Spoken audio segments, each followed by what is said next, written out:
Good morning and welcome to Daily Morning Prayer. This is for Wednesday, November 17th.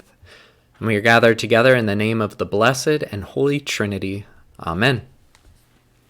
Our song for this morning comes from Evangelical Lutheran Worship, the Cranberry Hymnal, hymn number 461, All Who Hunger Gather Gladly. And we will sing the third verse together. All who hunger sing together, Jesus Christ is living bread. Come from loneliness and longing, here in peace we have been fed. Blessed are those who from this table live their days in gratitude. Taste and see the grace eternal, taste and see that God is good. Our quote for this morning comes from the Book of Common Prayer, which is used commonly in Anglican churches, including Episcopalians. And it reads, "Grant that, as we probe the mysteries of your creation, we may come to know you more truly, and more surely fulfill our role in your eternal purpose."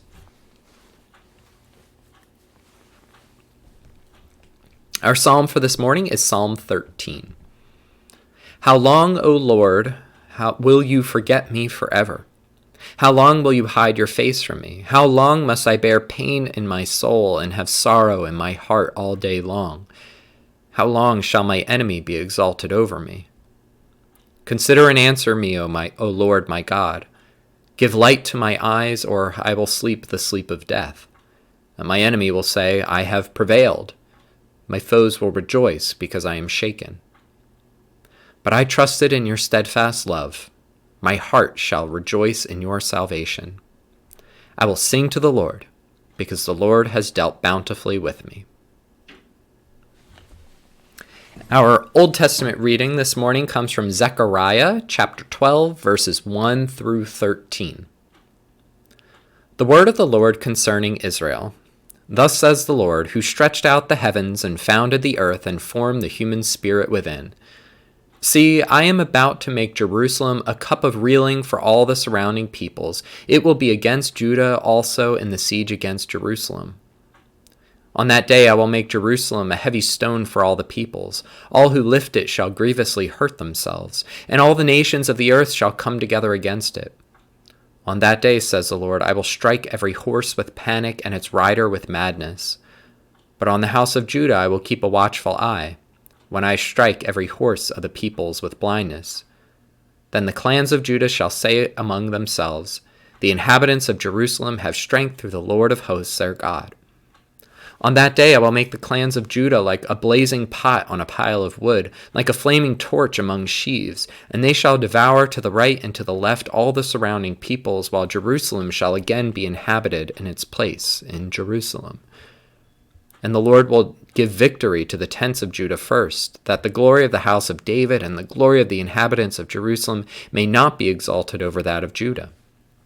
On that day the Lord will shield the inhabitants of Jerusalem, so that the feeblest among them on that day shall be like David, and the house of David shall be like God, like the angel of the Lord at their head. And on that day I will seek to destroy all the nations that come against Jerusalem. And I will pour out a spirit of compassion and supplication on the house of David and the inhabitants of Jerusalem, so that when they look on the one whom they have pierced, they shall mourn for him, as one mourns for an only child, and weep bitterly over him as one weeps over a firstborn. On that day the mourning in Jerusalem will be as great as the mourning for Hadid Rimmon in the plain of Megiddo. The land shall mourn, each family by itself. The family of the house of David by itself, and their wives by themselves. The family of the house of Nathan by itself, and their wives by themselves. The family of the house of Levi by itself, and their wives by themselves. The family of the Shimeites by itself, and their wives by themselves. And all the families that are left, each by itself, and their wives by themselves. On that day, a fountain shall be opened for the house of David and all the inhabitants of Jerusalem to cleanse them from sin and impurity. Our New Testament reading comes from Mark chapter 13, verses 9 through 23. Jesus said, "As for yourselves," that is, his disciples, "beware, for they will hand you over to councils, and you will be beaten in synagogues, and you will stand before governors and kings because of me, as a testimony to them. And the good news must first be proclaimed to all nations. When they bring you to trial and hand you over, do not worry beforehand about what you are to say, but say whatever is given to you at that time. For it is not you who speak, but the Holy Spirit. Brother will betray brother to death, and a father his child, and children will rise against parents and have them put to death, and you will be hated by all because of my name. But the one who endures to the end will be saved. But when you see the desolating sacrilege set up where it ought not to be, let the reader understand. Then those in Judea must flee to the mountains. The one on the housetop must not go down or enter the house to take anything away. The one in the field must not turn back to get a coat. Woe to those who are pregnant and to those who are nursing infants in those days. Pray that it may not be winter. For in those days there will be suffering, such as not been from the beginning of the creation that God created until now, no, and never will be. And if the Lord had not cut short those days, no one would be saved. But for the sake of the elect whom God chose, God has cut short those days. And if anyone says to you at that time, 'Look, here's the Messiah,' or 'Look, here he is,' do not believe it. False messiahs and false prophets will appear and produce signs and omens to lead astray, if possible, the elect.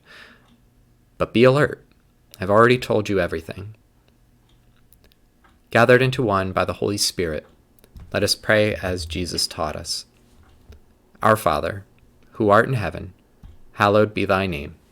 Thy kingdom come, thy will be done, on earth as it is in heaven. Give us this day our daily bread, and forgive us our trespasses, as we forgive those who trespass against us. And lead us not into temptation, but deliver us from evil.